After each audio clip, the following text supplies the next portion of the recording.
The last time I called my mom, she didn't answer. When she finally texted back, it just said, "Busy.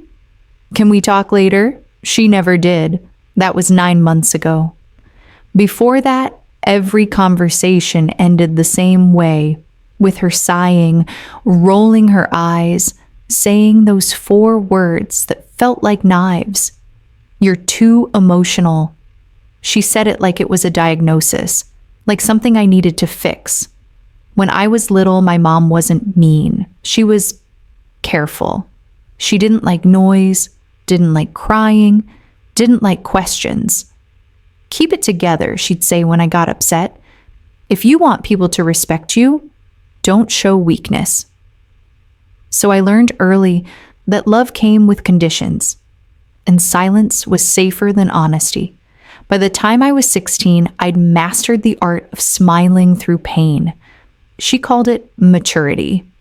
I called it survival. The last real fight we had started small. I'd lost my job, and I called her crying. Before I could finish the sentence, she cut me off. "You're too emotional. You always make everything dramatic." I remember staring at the phone, hearing her voice flatten like she was bored of me, like my pain was an inconvenience. That night, I realized something. Every time I reached out, hoping for comfort, she handed me shame instead. So I stopped calling for a week, then a month, then 6. And you know what? She didn't notice. No calls, no texts, no, "Are you okay?" Nothing. At first, it hurt like hell. Then it stopped hurting. Then it started to feel like peace. In that silence, I started hearing myself again. The parts of me she'd always called too much, they became my strength. I went back to therapy, got a new job, started painting again, writing again, laughing without checking who was watching. For the first time in my life, I didn't shrink to fit her definition of strong.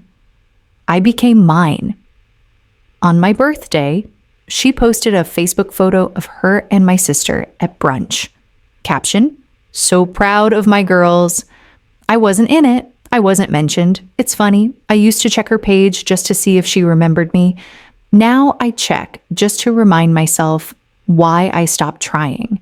Friends told me, "You'll regret cutting her off," but I didn't, because it wasn't a cut. It was a boundary. You can't have a healthy relationship with someone who punishes you for feeling things. You can't love someone who treats your heart like it's embarrassing. People say mothers and daughters always find their way back. Maybe that's true for some, but some roads aren't meant to be walked twice. Then a few weeks ago, she finally called.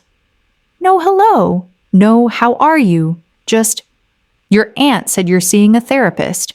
You really need to toughen up, sweetheart." That's when I realized she hadn't changed. She probably never would. And for the first time, I didn't argue. I didn't explain myself. I just said, "I'm happy," and hung up. After that call, I sat in my quiet apartment, the kind of silence that used to scare me. But now it felt clean, peaceful. I made tea, opened my window, and watched the city lights flicker.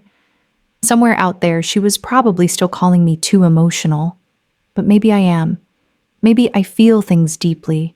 Maybe I care too much, love too much, cry too easily. And maybe that's what makes me human. I used to want her approval more than anything. Now I just want peace. She said emotions make people weak. But I've learned emotions make us real. They make us brave. They make us capable of empathy, compassion, art, love, all the things she could never give freely.